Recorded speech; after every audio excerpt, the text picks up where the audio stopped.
welcome back to another episode of Chemical Brothers.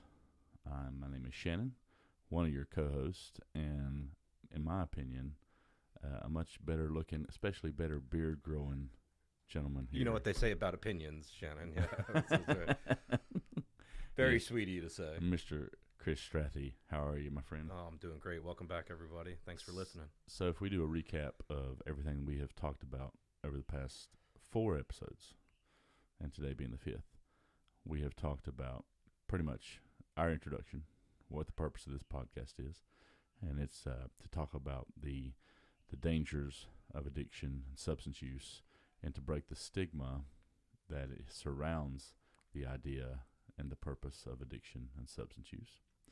We have talked about fentanyl, one of the most dangerous drugs there is right now, and what it does and how it occurs and what causes the addiction of fentanyl and the dangers of fentanyl. And we've talked about Narcan and the good of Narcan and how Narcan saves lives, and the purpose of us having Narcan and giving Narcan for free is to make sure that we're able to save as many lives as we possibly can so that we can get them into rehab, so that they can get into recovery. And then last week we talked about benzodiazepines, and this week we are actually going to jump right into a topic that's pretty deep, pretty heavy, and can be very lengthy if we sit down and really dive deep into the idea of addiction. What is addiction? We've heard of it. You've seen it. Maybe you have a family member who has been involved in addiction, and you just can't explain it. You use a phrase that's been used countless times and times again, and that phrase is, well, why don't you just stop? And that's something that we're going to talk about today. Absolutely. I'm looking forward to this one. I think this could go on for episodes and episodes, but I think it's funny. Well, I don't think it's funny. I think it kind of, the stigma rears its head. When you say addiction, you instantly think about chemicals, the addict, the fentanyl user, the zombie, the alcoholic. Mm-hmm. And I think if we really dive into the definition, it's way broader than that. Mm-hmm. It's just the negative effects on the addict are prevalent when it comes to substances and alcohol and things like that. So yeah. I think if we take a step back, and a little bit of homework, I did the old Google thing, and I got 3, not different definitions, but similar definitions, but seemed like they targeted a different audience. So I'll read all 3 of them. Okay. The first one is from a dictionary, Oxford Dictionary. So addiction, the fact or condition of being addicted to a particular substance, thing, or activity. And again, just addicted might need to be defined there. But so the fact or what? Or condition of being addicted to a particular substance, thing. Okay. And we can look into what addicted means here in a little bit. But another addiction, now this is Wikipedia. Mm-hmm. Addiction is a neuropsychological disorder characterized by a persistent and intense urge to use a drug or engage in a behavior that produces a natural reward, despite substantial harm or other, I got to scroll down here, mm-hmm. or other negative consequences. There's one more. Let's see if I can pull it up here. Addiction is defined as not having control over doing, taking, or using something to the point where it could be harmful to you. Mm. There's a lot of harm in that, and I think we can be addicted to good things also. Yeah. It's that same pleasure, the same euphoria. We just don't look at it as a bad thing because we're not getting those negative consequences, those negative effects, Sex addicts can be promiscuous, can be dangerous, but it's not as prevalent as somebody overdosing. Mm-hmm. Food addicts. I could go to that meeting if there's one around. Sure. Absolutely, I'll raise my hand. And I'm actually a confessed food addict. Yeah, and I think a lot of us are. And the reason I'm bringing all that up is really just to kind of the stigma. That's why we're here, to push back on that stigma. It's one of the biggest reasons we're here. And I think if we were objectively to look at these definitions, a lot of us would qualify as an addict. Mm-hmm. In some way, shape, or form. Sure. Well, and right, but that's the point of it being is understanding what addiction is. Mm-hmm. And when we don't have those negative consequences, it's not a problem. But are we still addicted to caffeine, nicotine, physical touch, words of affirmation? There's just all these things that some people can't live without. We just don't recognize them as an addiction because there isn't those negative consequences that come along with substance use, substance abuse, all that stuff. So we're a podcast about substance use. Mm-hmm. And so, but you make a great point. And if you look at the three definitions that you discussed, and these definitions anyone can find, we didn't make them up. These are definitions that are found online, found in books. There's a couple things we need to recognize. Number one, the first definition, the fact or condition of being addicted to a substance. Okay? So, number one, you must be addicted to a substance, right? And like you said, we'll talk about what addiction is and how it occurs. Then, this is a big one. I think the middle one that you talked about was pretty big because it mentions the psychological disorder. So this is where the idea of it being some sort of mental brain disease takes place. Sure. This brings in a whole new realm for people to understand, well, why don't you stop? Okay? I don't know about you, but if I've ever been fixated on something, really, really fixated on something, then it's very difficult to stop. Absolutely. When I was, I'm going to cut you off. I'm going to read the addicted so we can refer that. So addicted in the Oxford Dictionary is physically and mentally dependent on a particular substance and unable to stop taking it without incurring adverse effects. So physically or mentally addicted? It says physically and mentally. I would argue that it could be either or, but I'm not a dictionary. So physically and mentally dependent on a particular substance and unable to stop taking it without incurring adverse effects. So that would be the physical addiction. Your body is going to suffer when you remove that. Yeah. The psychological is just the thing, the cravings. How did Oxford say that last part? And unable to stop taking it without incurring adverse effects. So like physical withdrawals. Mm-hmm. So without adverse effects. So that's a really good definition. Yeah, and then going back to the medical side of things, I want to stay off my phone here, but is it the AMA or who? The large book of diagnoses that doctors use so they can for mental for medical. I guess it wouldn't be. I have the mental one. Okay, so there are gaming addiction is listed in there, which is you like to game, and if you can't stop, or you have to have that game, or if you get pissy because you didn't play your game, you might be addicted. Sure. Gambling is in there. Gambling is recognized as a psychological addiction. And then, of course, substances. Alcohol, caffeine, nicotine, and all the gamut of illicit drugs and prescription drugs that are out there, are highly addicting. So those are the ones, I think, that bring the stigma. But to push back on that stigma, I'd love, you don't have to comment. If you feel like commenting, great. Comment on what you think an addiction is of yours that you didn't realize was an addiction. Yeah, so, for instance, this podcast we found on YouTube, and there's a place down there below. You can definitely comment on what you felt like that it is considered an addiction, as we've talked about. And, you mentioned gaming. Gaming's a very popular thing.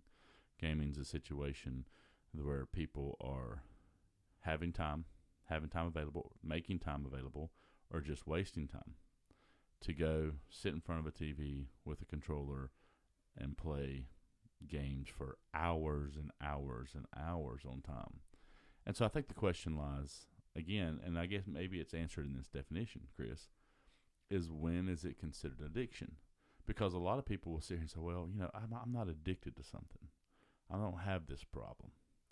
And I think it lies within these definitions, and that is when you're unable to stop without it causing physical or mental harm. Sure, that would be the challenge, I think. If you're listening to this and you're wondering just about the things in your life, like, is my cell phone an addiction? Am I addicted to my cell phone? You know, today is, I think, cell phone free at the Alexander County school system. It might just be the high school, but some or all the students took a pledge to not look at their phone today. And I would love to see the physical and psychological effects. That's today? Yeah, that is today on kids not using their phones.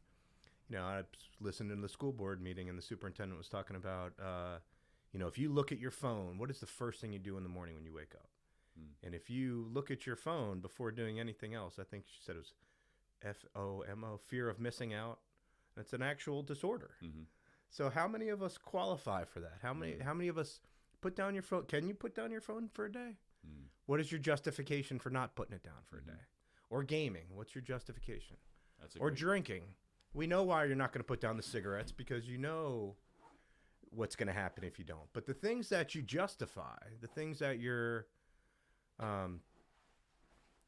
fit in that definition, but you wouldn't claim it as an addiction, I'd encourage you to give it a whirl. Try not doing it for a day and see how that occurs. Yeah.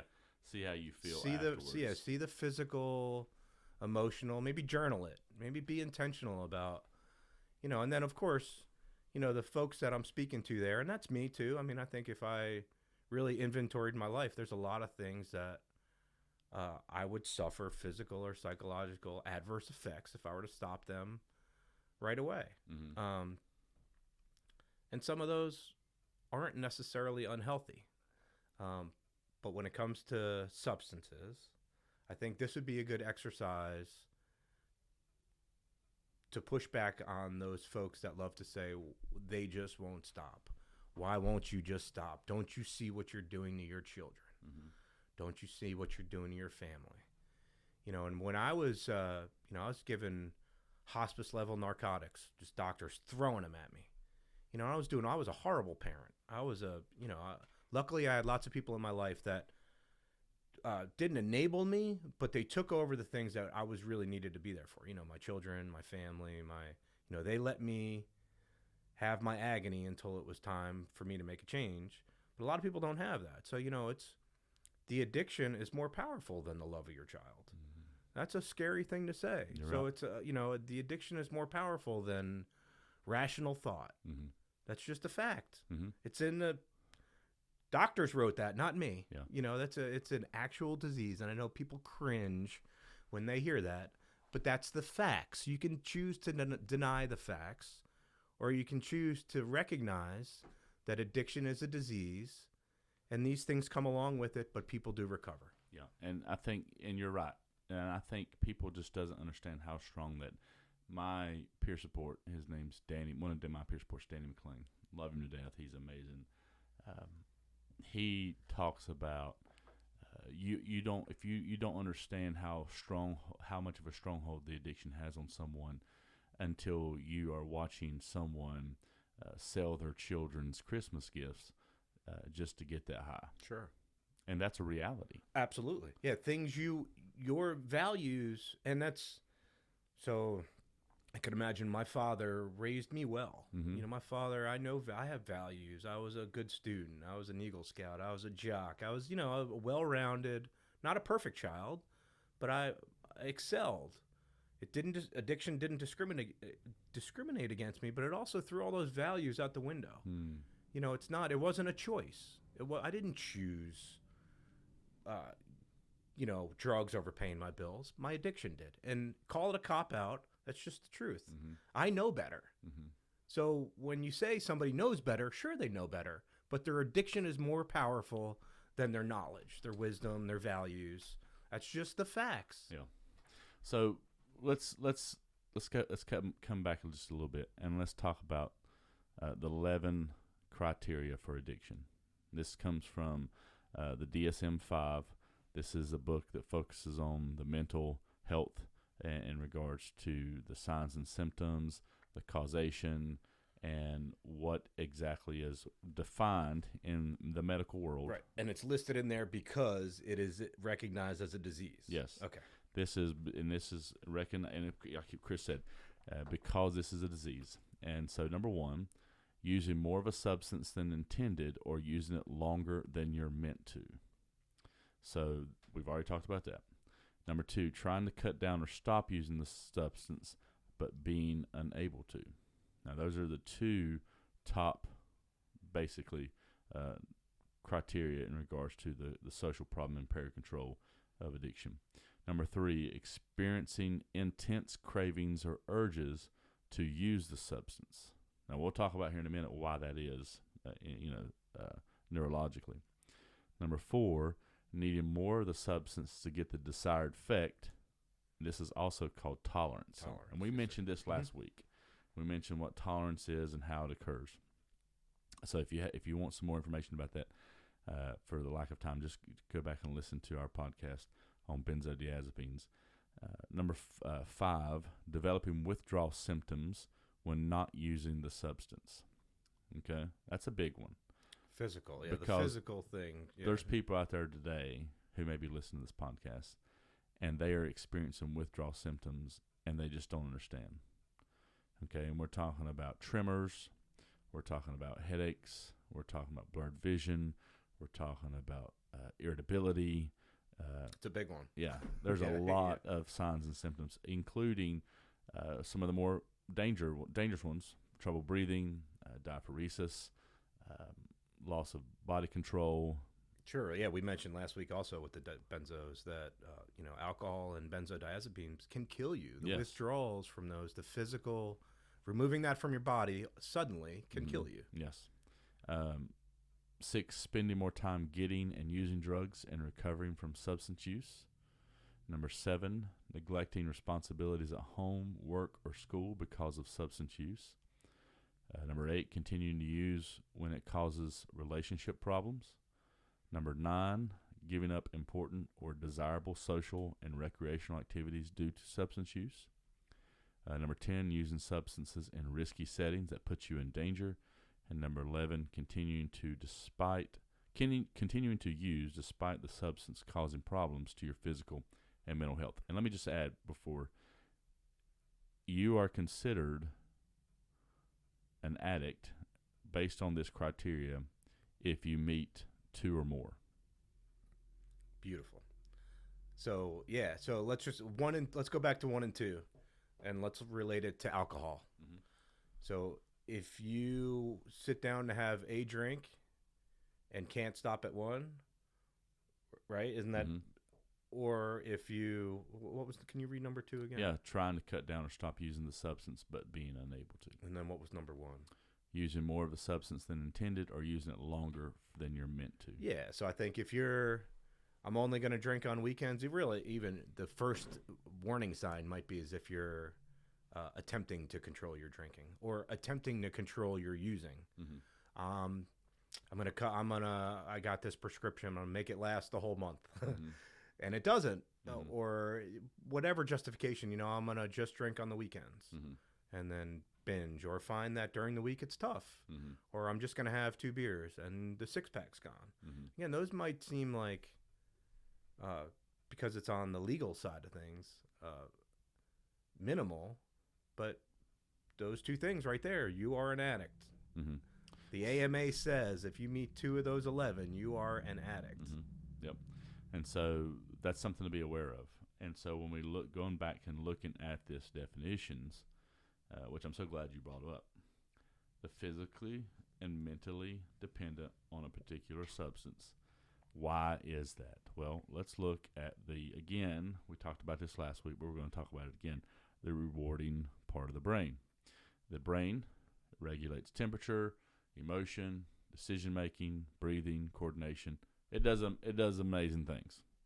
That goes without saying, right? Amen. Yes. We need our brain. This is a major organ of the body.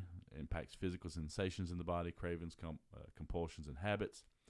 But under the influence of a powerful, harmful chemical, individuals abusing substances, like we talked about benzodiazepines, heroin, fentanyl, can alter this function. These drugs interact with the limbic system. This is where the joy and pleasure and pain come from in the brain to release strong, feel-good emotions. This is that dopamine that pushes down into our souls, and we're like, oh, I feel so much better. Like, for instance, when you drink that first cup of coffee, and I'm looking at a cup of coffee right now. It's the only reason why I say that. You feel good. You start to feel better. You're getting that dopamine release. If you smoke a cigarette, you're getting that dopamine release. If you eat a piece of chocolate, as we talked about last week, gives you a 50% dopamine increase. Affecting the individual's body and mind, these individuals continue taking these drugs to support that intense feel-good emotion as that brain releases those chemicals, and it creates a cycle of this drug use and intense highs. Sure, you created an awesome visual last episode about like the seesaw or the pendulum. Mm-hmm. And you want to talk about that again? Yeah, that was great. So, and again, this was just from getting the book, Dopamine Nation. Recommend it to anybody who is interested in anything that regards to the brain and dopamine, but especially they have a great chapter on addiction. And ultimately, what the author's writing and says is they use this fulcrum, this seesaw-like sensation. And when that dopamine increases, say I had a piece of chocolate or I drank my cup of coffee, you get a percentage of dopamine increase. And it comes flushing down into you, and you feel better, but you only feel better for a certain time, because here's what the body doesn't like. The body doesn't like any type of change. The body has this this term called equilibrium, where everything's level. All these things are working your body at a level sense. And when that dopamine increases, the body says, uh-oh, this is not supposed to be like this. So we're going to try everything we can to bring that back to this equilibrium or this level state. Well, unfortunately, just like a seesaw, it doesn't just stop when it gets back to that equilibrium. It goes directly back to the opposite side, which is where the pain comes in. So it's producing this chemical that's producing this equilibrium state, but it's going to swerve it all the way back to the other side, which is going to cause the pain. And eventually, what individuals do is they say, oh, well, the brain's telling the body, well, you remember last time you had that piece of chocolate and it made things better. Or you had that cigarette and it made things better. Well, you need to go back to that. Well, as we talked about just a minute ago, your body then becomes tolerant to whatever substance that you're using. Chocolate doesn't do it for me anymore. Cigarettes don't do it for me. Coffee don't do it for me anymore. I've got to find something stronger to get me back to that original high, because the body's looking for it. All right, the mind's telling you what it is, and eventually you go, you know what? I've got to do something else. And this can be anything. The author of this book talks about romance novels. She was addicted to romance novels, and she talked about, and it's funny, yeah, right? Sure, yeah. It's how can you be addicted to romance? But this is the idea of addiction. I think my grandma might have been addicted to romance novels. Come to think of it. Yeah. So she uses the idea of romance novels, and she said she started out with Twilight. And she said she read Twilight 6 different times, and eventually after the 6th time, that joy of reading that book began to lessen and lessen until eventually she got to the point where she's like, well, it doesn't do it anymore. So she went worse, okay? And she got worse type of books and more erotic books and 50 Shades of Grey and just keep on, and it got worse and worse until she realized, whoa, yeah, something's not right here. I'm starting to get into, and this is the exact same thing pornography does to the brain. Sure. Pornography drops that dopamine level, increases that dopamine level until you get to a point where that doesn't do any good for you, and so you get worse and worse and worse. It is it's an addiction. Sure. And so that pain becomes to a point where it goes all the way to the other side, and now it's pain. Now it's pain, and now you're trying your best to get back to equilibrium state. Not that you're trying to get high. Right.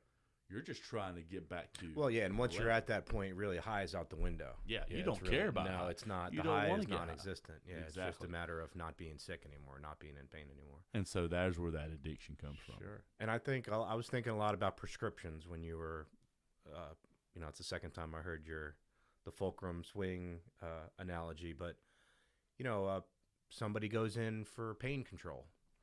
And, a lot of people aren't going to like to hear this, but after a couple months of pain control, you're addicted. Mm-hmm. Maybe a week of pain control, you're addicted. So it's not putting people down for narcotic pain control at all.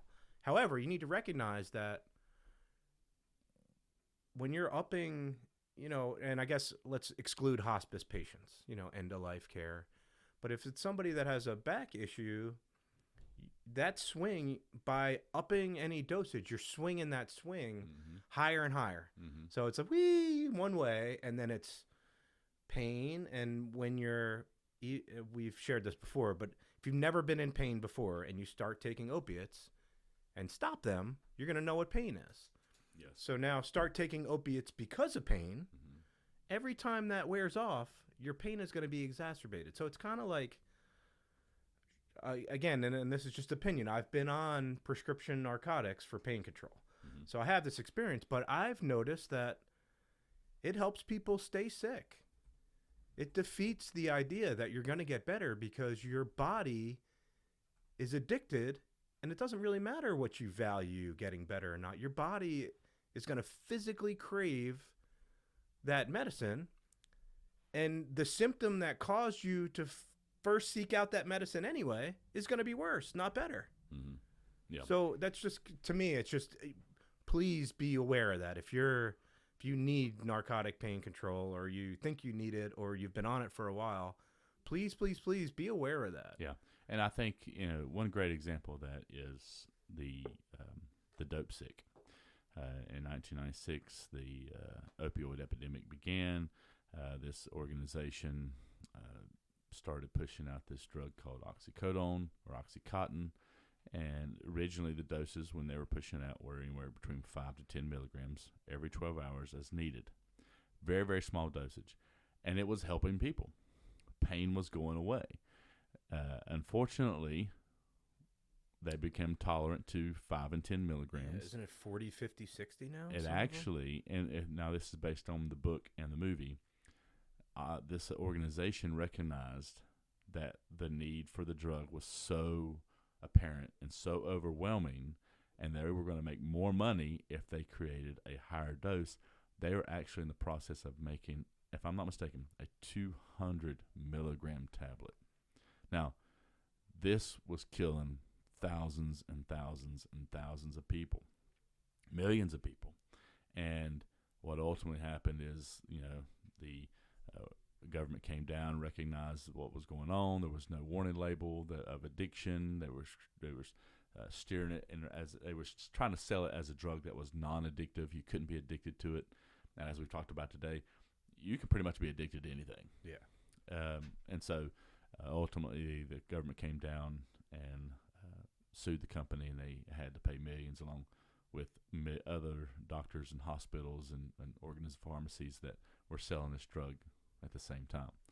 And so you have to be aware of these signs and symptoms of addiction and what it looks like to keep yourself Sure. safe. I think I would ask myself, knowing now what I didn't know then, I got started on pain control, and it was about 2 years where almost every month I was getting upped. And part of that was my addiction, but part of that was not recognizing that the pain's getting worse because I'm taking more of a narcotic. Mm-hmm. It's not.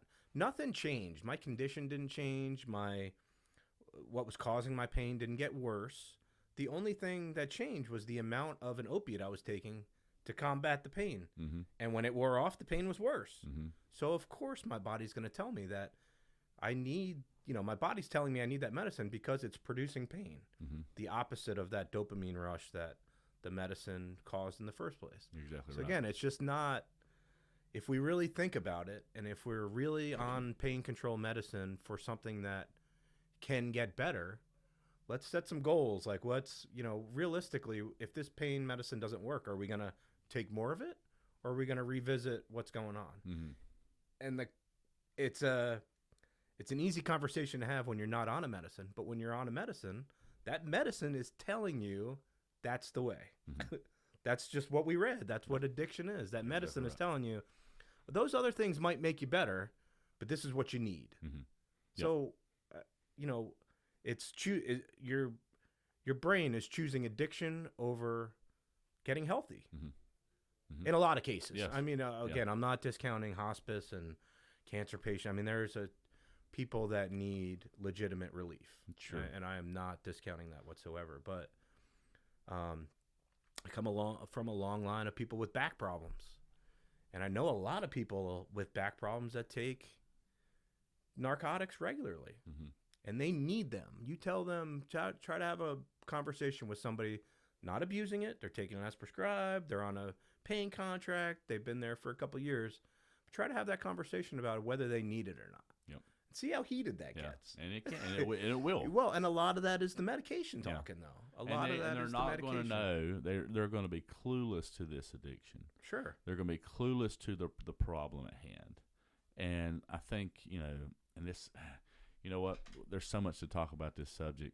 We're going to have to do a part 2 of this episode. I'm ready. Because I think this is where if you're listening, you have a family member, you need to recognize the grace aspect of this.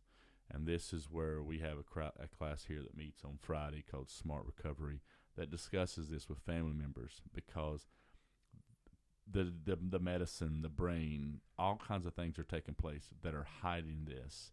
Sure. Or preventing this from coming out and recognizing that there's a problem. And you're just looking at it as a family member going, you have a problem. Right. What can you do to help, though? What can you do to help? What can you do to help? Yeah, that'd be equipping the community to help, to to triage, to save lives with Narcan. That's the other reason we're here. Yeah. So I mean, that's.